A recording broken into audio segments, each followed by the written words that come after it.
Hi, my name is Maheen Ahmad from Edison Middle School in West Orange, New Jersey. Welcome to the virtual workshop on assessment during synchronous and asynchronous teaching, specifically for grades 6 through 8. We know a lot has changed during this time, and so this video is designed to specifically help teachers adjust to distance learning. Now, the purpose of this workshop is threefold. Number 1 is to differentiate between formative and summative assessments. Number 2 is to understand the principles that can be used to create those assessments. And number 3 is to learn about some EdTech tools that you can use to create your very own formative and summative assessments. Now, just a fair warning, this workshop is 30 minutes long, but each of those sections are time-stamped, so feel free to skip ahead if you'd like.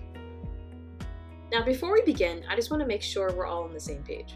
What is an actual assessment?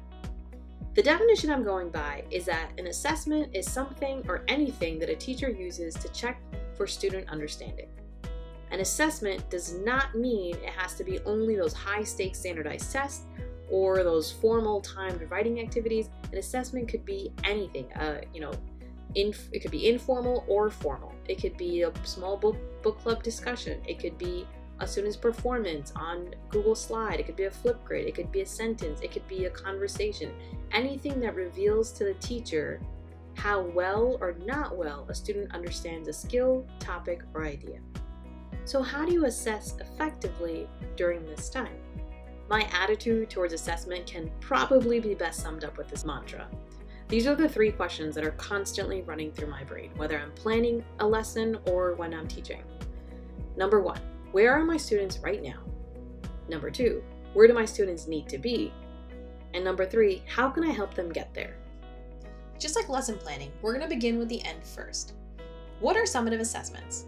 Summative assessments are purposeful. They're designed to assess a skill or skills that a student needs to demonstrate at the end of the unit. There should be also some level of high stakes associated with it, where students know this is an important assignment and they should want to put in the effort to do well. It should also be long-term, where students should have the time to process the information from the unit and have the time to go back and use the resources and feedback they have to do well on this assignment. Summative assignments are also rigorous, and by that I mean they reflect state standards and are challenging. If a student can complete the assignment at the beginning of the unit without any of the teaching that comes afterwards, then it's too easy. Summative assignments are also authentic and meaningful. They allow students to share their work with a real audience, and the assignment itself replicates a real-life scenario so that students know the skills they learn inside the classroom have a place outside of it. Because students spend so much time on summative assignments, they should also have high student interest and incorporate student choice. And just like with any assignment, they should be culturally responsive. Teachers should consider, to what extent does the assignment overlook or consider the perspectives of those who are historically marginalized? Now, summative assignments are designed to see how students perform independently, and so they should have access to all the resources and feedback that they need to succeed. However, feedback can still be provided along the way, and that might be especially useful for students in grades 6 through 8, where they're still developing their ability to plan ahead and their ability to plan multi-day, multi-step projects. So what are formative assessments? Formative assessments are purposeful, but they're designed to assess a specific targeted area. They're ongoing, shorter, frequent, low stakes, and can take a variety of different forms. All the formative assessments in a unit, however, are designed to prepare students for that final summative assessment. Now, formative assessments give information to both students and teachers, and that is a defining trait of formative assessments. They're designed to give information. It's how they are used that makes them powerful. It's the feedback that students get from teachers that tells them if they're on the right track or if they need to go back and redo a particular section or review certain areas, whatever it is that they need to do to get back on track. It also gives teachers information, lets them know if they need to adjust their instruction in any way. Maybe they need to speed it up. Maybe they need to create small groups based on, the performance of some students. It tells students and teachers what are the next steps to take in this journey of learning. I like to think of assessments kind of like a roadmap, where summative assessments are the destination that my students and I have to reach by the end of the unit, and the formative assessments are the rest stops along the way that help ensure my students are going to get there in the end. The 5 questions you see are the map I follow anytime I'm designing an assessment. So what I'll do right now is go over those 5 questions along with an example I'm currently thinking of using with my students this year. Now, the very first question I like to ask myself is what skill or skills do students need to demonstrate by the end of this unit? And those I get straight from the state standards. Of course, because of distance learning, the amount of standards a teacher will be able to address in a school year is severely limited, so you might want to focus on the priority or focus standards. Of course, because you focus on one standard, it doesn't mean that the other standards are not going to get covered at all. In fact, I would argue it's possibly impossible to teach just one standard. Now, as a language arts teacher, I wanted my students to, one particular standard I want to focus on with my students this year for a unit is theme. I want them to be able to identify the theme of a text. But in order for them to do that particular standard, I also need to address being able to cite text evidence, being able to write about it, being able to develop their ideas, being able to talk about it, being able to use proper grammar. So all of those will support my focus standard of a theme. The next question I want to ask myself is, how will I know students possess that skill? What would students have to do to demonstrate a proficient understanding? Now, whatever the subject area you're teaching, you just have to think, once students possess that skill that you're looking for, what should they then be able to do successfully? And what would constitute success? The more specific you can be here will help you on later on. This is probably the question I spend the most time trying to answer. Sometimes it helps to go back to the standards. It also helps to go back to your student levels too. If you know where your students are and you use that to help guide your expectations for that unit.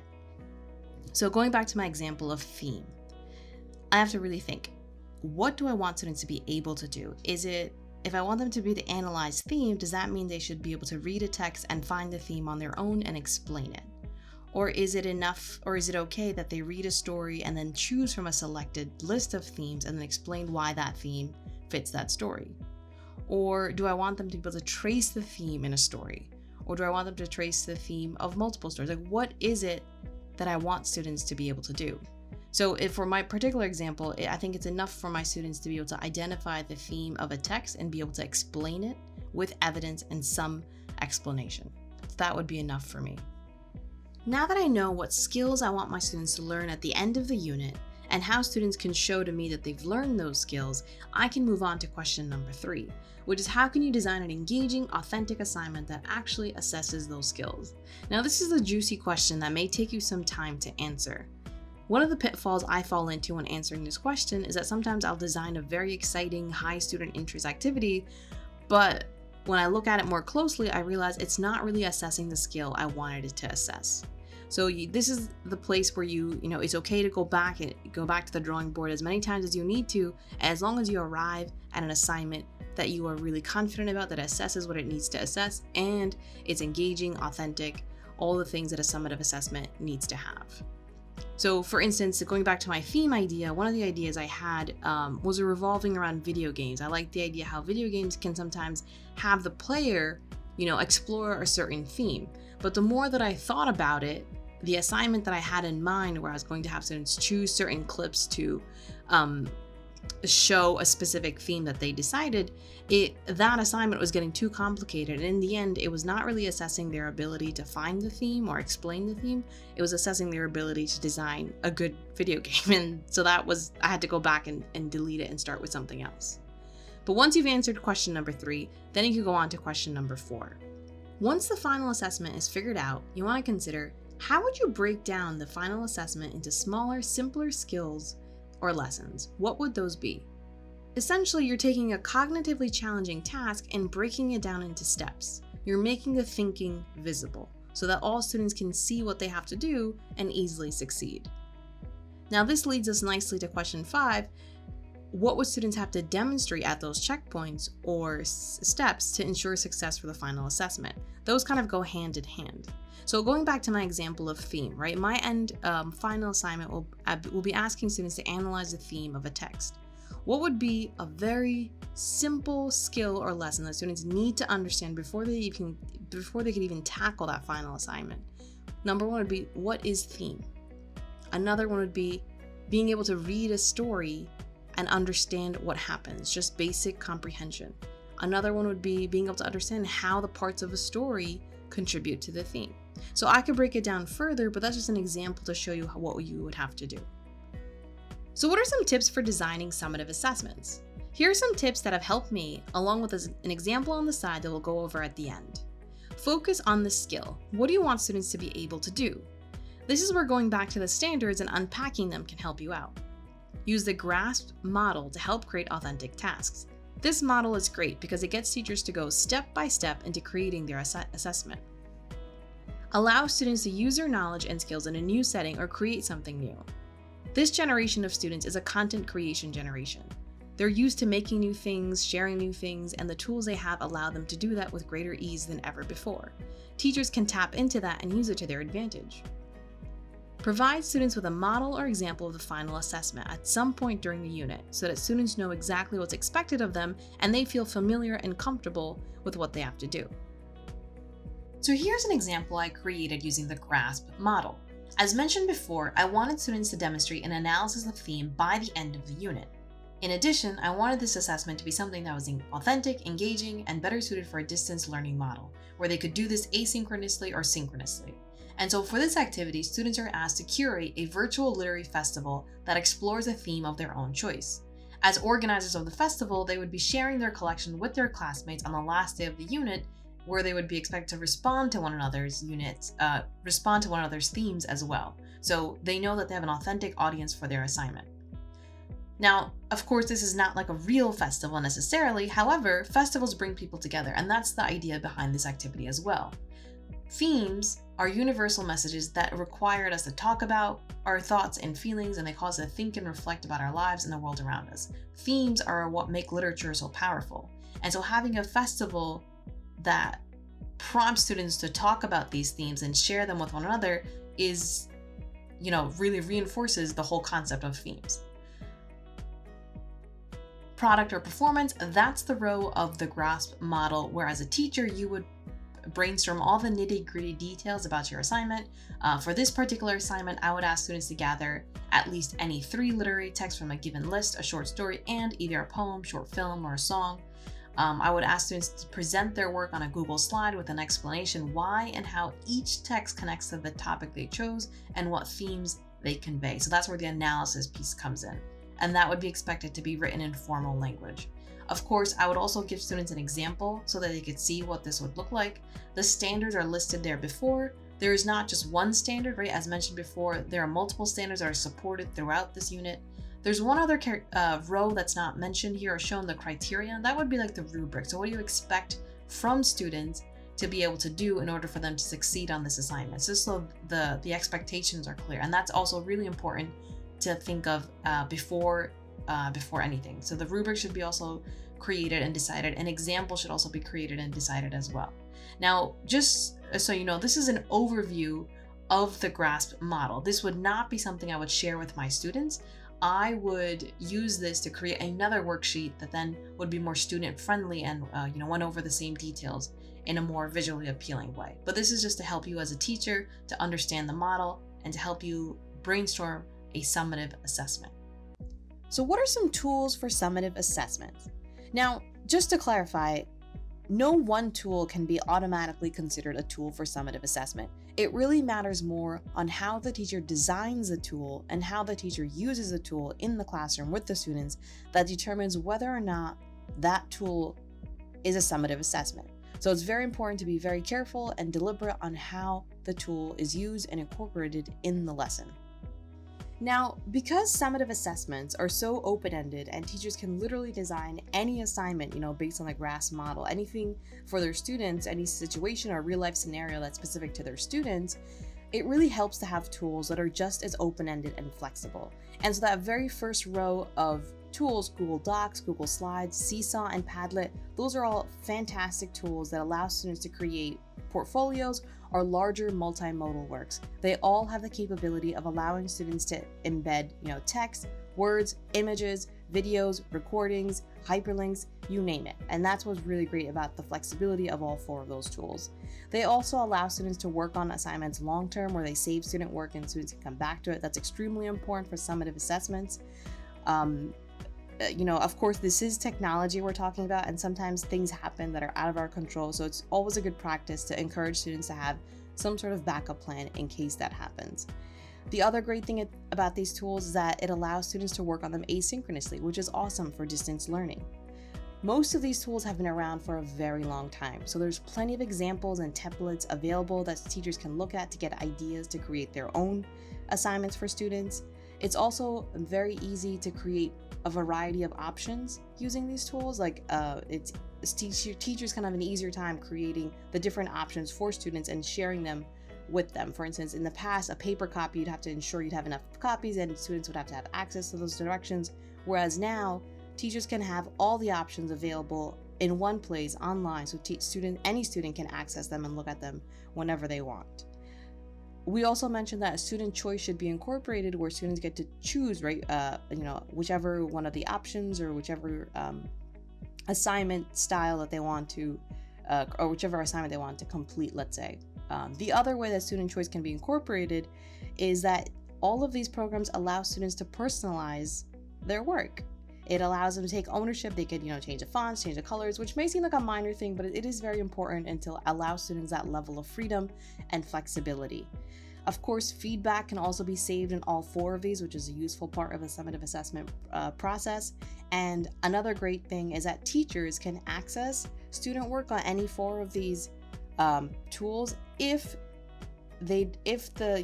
teachers can't already access it through the platform that they shared the work with students. For instance, if they use Google Classroom, teachers can usually access whatever assignment students are working on throughout the whole process.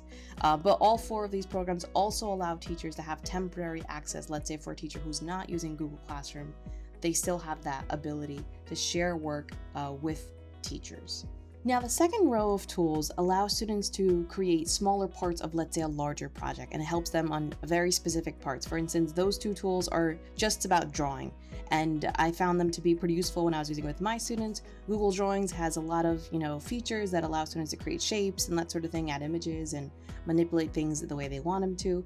AutoDraw is a little bit more advanced, where it allows students to draw on the internet.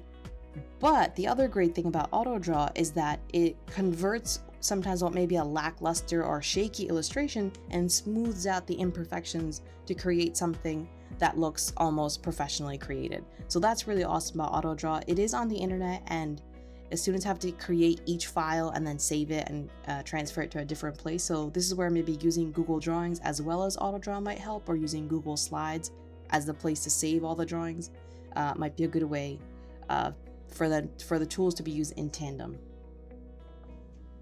Now, as mentioned before, summative assessments could be anything. So sometimes teachers may want to ask students to create very, very specific projects, and sometimes there are tools created specifically for those very niche projects, and that last row of tools is for things just like that. And if you ask students to create a podcast, maybe a video or video games, so those are just some of the tools that teachers can use to allow students to do that. Now, these are tools that either I've used or people in my circles have recommended. So Anchor, I've heard great things about it to help students create their own podcast. It might be better for a higher age though, maybe secondary, 6 to 12.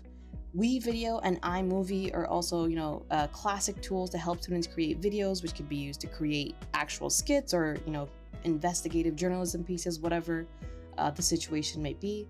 Scratch and Twine are a little bit more advanced, but also really powerful tools that students can use to create their own video games. And that might be useful to help students explore character development or story plot lines. The interface for Scratch and Twine may take some time to use, so you may have to go through a quick tutorial with students. But again, the capabilities of all of these tools are pretty endless.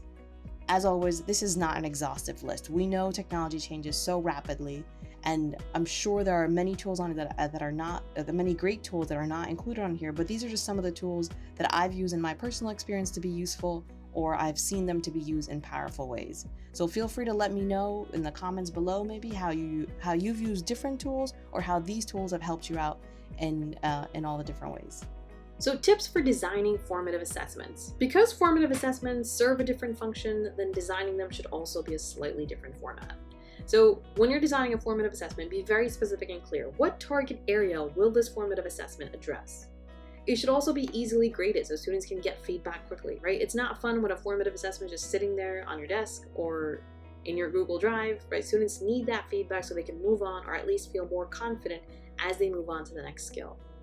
One of the formative assessments in the unit should mimic the final assessment in some capacity so that students are not completely thrown off by the end. They have some sense of familiarity that they know they can do this. It should also provide students with steps on what they should do if they do poorly on a particular formative assessment, if they need to, go back and review a video, if they should retake an assignment, whatever that may be. And allowing students to retake formative assessments until they are satisfied with their skill level is also a great strategy. Allow students to have ongoing access to the feedback on their own performance so they can go back and use their and learn from their mistakes and any gaps and misunderstanding. This also encourages the recursive nature of learning, which is really cool. And last but not least, you want to make sure your feedback on formative assessments is concise, straightforward, and kind so that students are actually able to use it.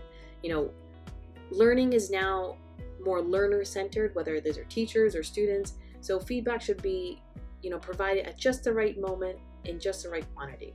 So you want to be mindful of that.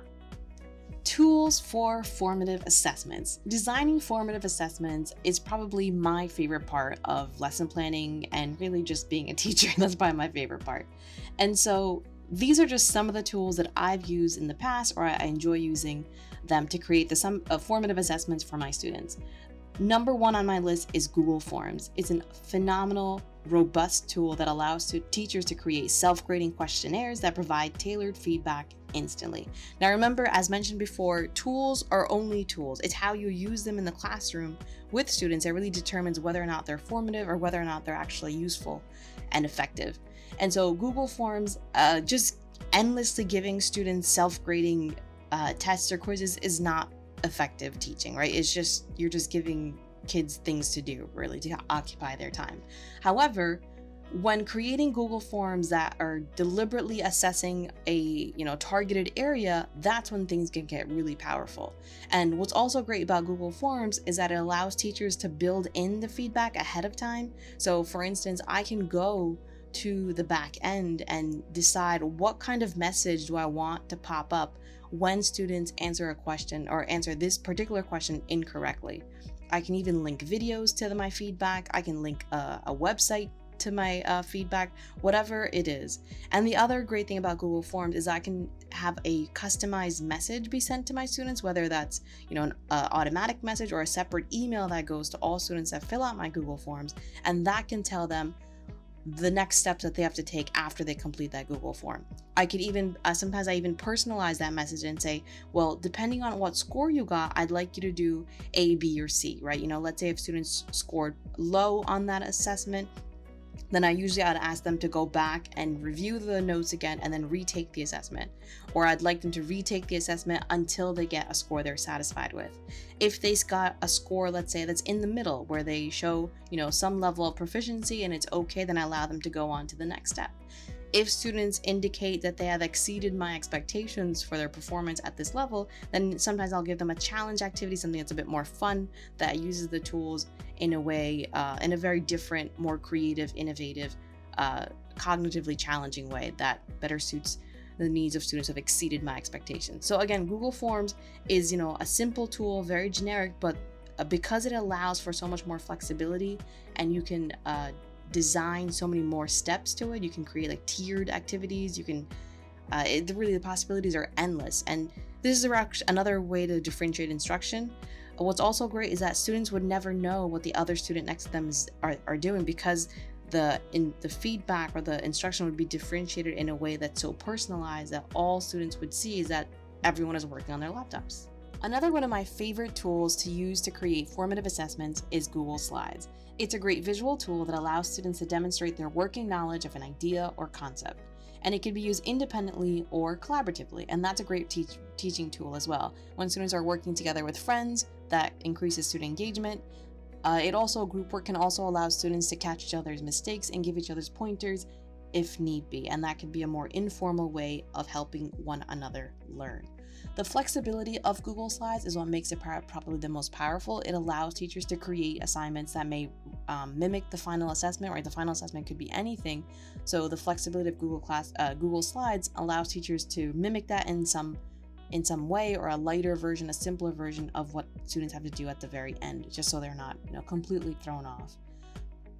The flexibility of Google Slides also allows teachers to create, any way of allowing students to review content, practice content, or, share their ideas or have a discussion even using Google Slides. One of the greatest things I've seen is that being able to divide a page of Google Slides into boxes or quadrants can be really cool. I've seen people use it to analyze vocabulary. I've used it to analyze short stories with my students. I also like to use it to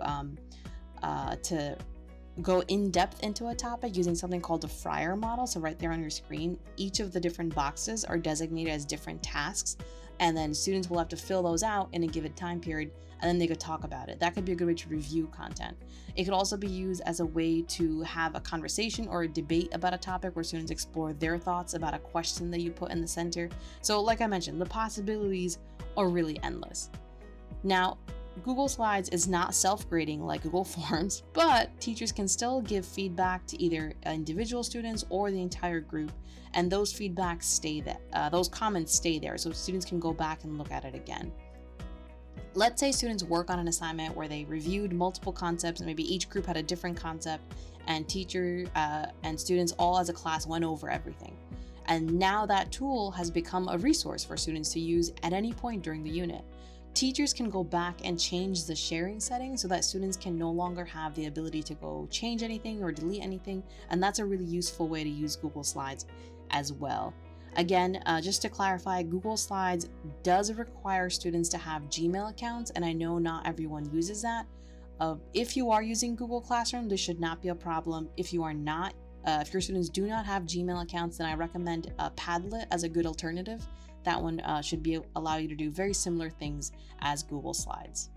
As mentioned before, formative assessments need to be ongoing and frequent, and getting student responses in live time is a big part of that. So the next row of tools are all designed to get you exactly that. Students can answer questions on any one of those tools, and their responses will come to you synchronously, and in some cases, even asynchronously. In fact, Pear Deck, Formative, Socrative, and Poll Everywhere all allow you to do post asynchronous assignments where students can complete them at their own pace, maybe over some time. Mentimeter, from what I know at this time, only does synchronous activities where you have to post the assignment in live time. However, all of these are fantastic, robust tools that allow you to get student responses and be able to talk about them with the class. And that is an extremely important part of the formative assessment process, right? Getting student responses allows you as a teacher to point out accuracies in student understanding and point out, oh, this student is understanding this well, this is a great example. And that also demonstrates to the other students the kind of goals and expectations you have for them. The other half of it, once you see students responding incorrectly to a question, or you identify some errors and misunderstanding or gaps or something is being misconstrued, you can instantly rectify that and talk about it with the students. Like, oh, this person, there's a that's not what this means. You can point it out and discuss it.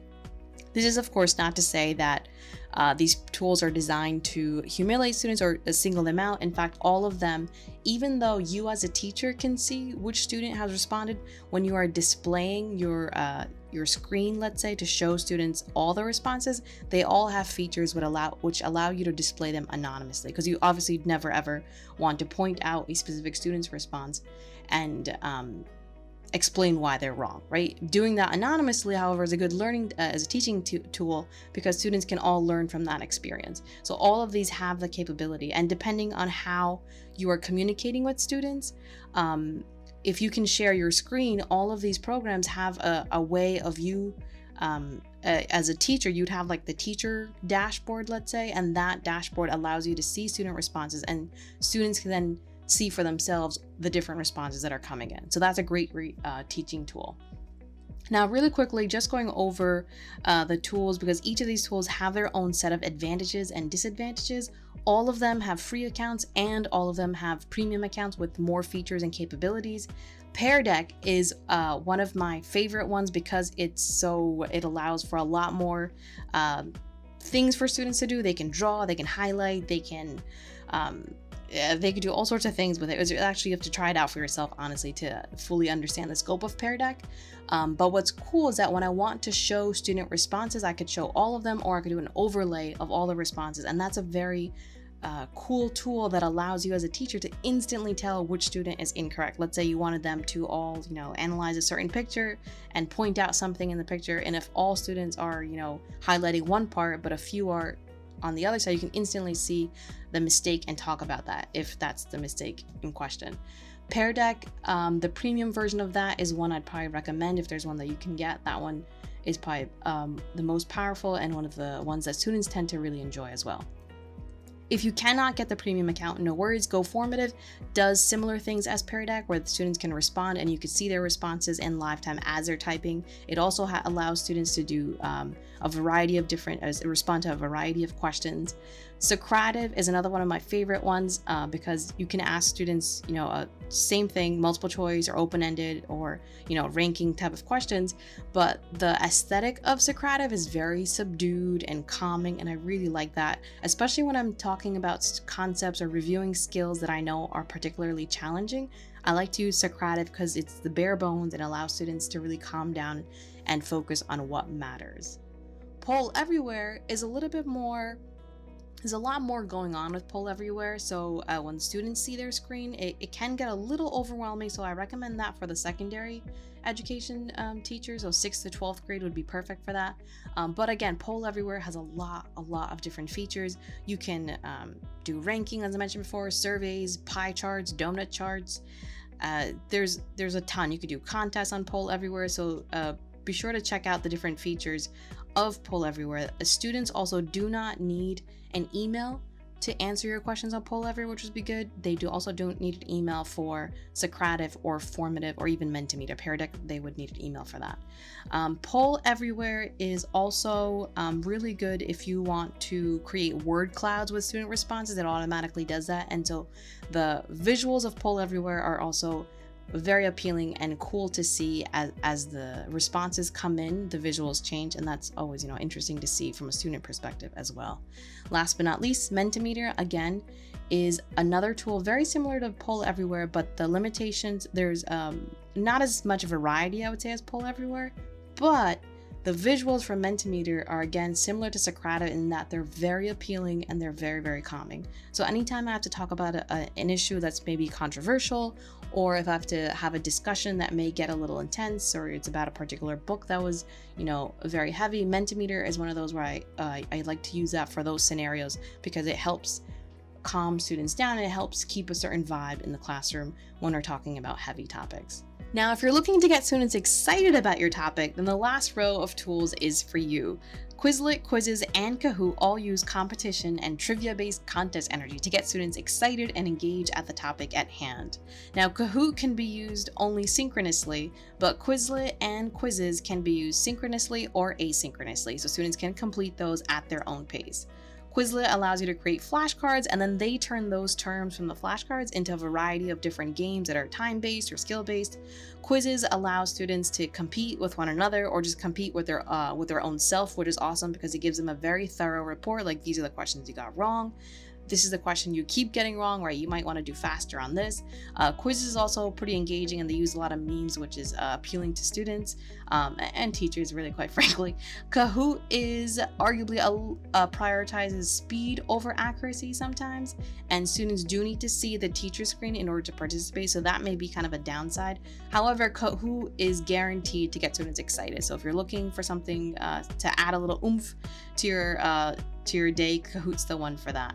Now, just a reminder, this is not an exhaustive list at all of the tools that you can use to create formative assessment. There are so many more, but these are just some of the ones that I found to be beneficial and useful in my own classroom, so I thought to go over these. Of course, the other thing to mention is that because technology, changes so quickly, it's possible that some of the features mentioned in this workshop or in this video they may have changed. So just be sure to always check the website and check the tool before trying it out with your students. And that's a wrap on assessments. Here are some key takeaways to help you for the rest of the school year. Remember to be very deliberate when designing assessments. Each assessment you give to students should serve a specific purpose. You don't want to overload your students with too many assessments. Begin with a very clear picture of the end in mind. What do you want students to be able to do at the end of the unit? What are some checkpoints students must reach in order for them to succeed at the end? And then find the tools that will help students demonstrate that level of understanding or that skill level in a way that's easy for them and easy for you as the teacher. And I hope this mantra helps you as it helps me every single school year. Where are my students right now? Where do they need to be? And how can I help them get there? I hope you'll have a safe school year, and I wish you all the very best. Good luck.